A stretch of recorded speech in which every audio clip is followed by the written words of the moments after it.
Le nombre de sans-emploi du premier trimestre n'est pas une surprise. Le taux de chômage d'Afrique du Sud continue d'augmenter ces dernières années sans montrer de signe de rechute.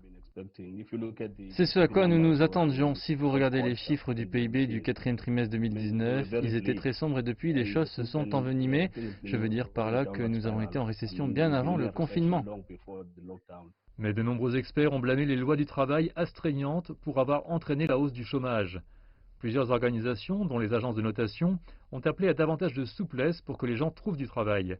Les interventions du gouvernement n'ont pas fait beaucoup pour améliorer la situation. L'emploi ne peut être créé que par des entreprises économiquement actives et nous avions déjà des difficultés à cet égard, avec des taux de croissance économique autour de 1%. Nous avons besoin d'un taux de croissance de 5% et au-dessus, donc c'était déjà un défi que nous avions.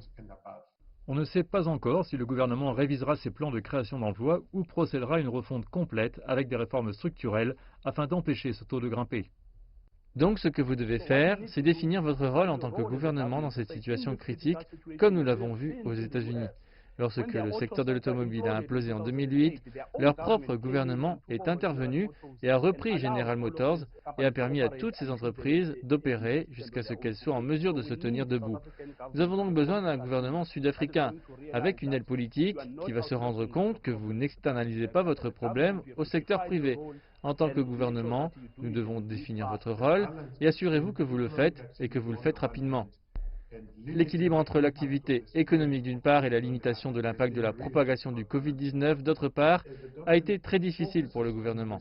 Alors que le gouvernement se concentre sur la reprise de la croissance économique dans de nombreux secteurs, l'accent doit être mis sur ceux qui vont nous rapporter le plus en termes de création d'emplois. Et les chiffres nous indiquent qu'il s'agit de l'agriculture, l'exploitation minière, les services publics, les transports et le commerce. Le ministre des Finances, Tito Mboweni, devrait déposer un nouveau budget cette semaine. Reste à savoir s'il y aura un plan de création d'emplois digne de ce nom.